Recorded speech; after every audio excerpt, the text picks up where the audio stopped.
Ayan guys. Katapos lang po namin maghango. Dudungis po ng aking anak. Kaya po yung bunso kong lalaki. Sobrang dungis. Kaya lang pong hanap buhay namin mag-uling. Kung hindi ka po magtsatsagang mag-uling, walang kakainin. Walang kainin! Matulungan po ninyo kami. Yan po ang baby ko, sobrang cute na anak kong panganay. Napakagandang bata. Ngipin na lang maputi sa kanya. Hi daw! Hi! Yan. Grabe ang init sa Pilipinas.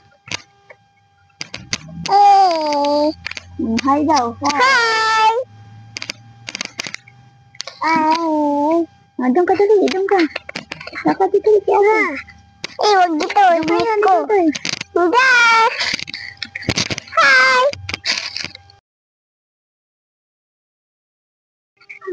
Yan lang po ang hanap buhay namin dito, na mag-auling lang po kami. Araw-araw kami nag-auling dito sa amin. Wala pong magandang trabaho. Kaya minsan po nag-auling lang po kami dito. Yan. Nandito po kami naghahango ngayon ng uling. Napakainit po dito sa Pilipinas. Talagang napakahirap po talaga mag-uling. Walang masyadong hanap buhay kung hindi lang ganito ang aming hanap buhay dito sa San Narciso, Quezon Province. Yan ang wala pong magandang trabaho, kinikitaan. Yan po ang sapat na aming binubuhay dito. Kaya po minsan po nawawalan kami ng magandang trabaho. Minsan po nag-extra po kami kapag mayroon po nag-extra ng pag-ano ng uling, nag-karga. Minsan po ang kinakailan po namin sa araw-araw, minsan saging, minsan wala. Kaya minsan po kapag nag-ainulan po dito, nangunguha po kami ng tingting para magkayas at para may ibibili ng pagkain. Yan po ang sapat na aming hanap buhay dito sa San Narciso, Quezon Province, na kahit napakainit, tuloy-tuloy pa rin po tayo na nagatrabaho kahit papaano.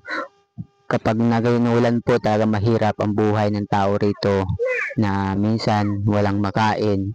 Minsan po kapag nagatrabaho po talaga, na ganito ang pamumuhay ng amin trabaho, na maghango ng uling. Gano'n din po kahirap ang pag-uling dito. Bago ka makapaghango ng uling, utang na po para ibibili ng pagkain araw-araw. Yan po ang aming mga dito, ang aming kwento ng aming pag-uling.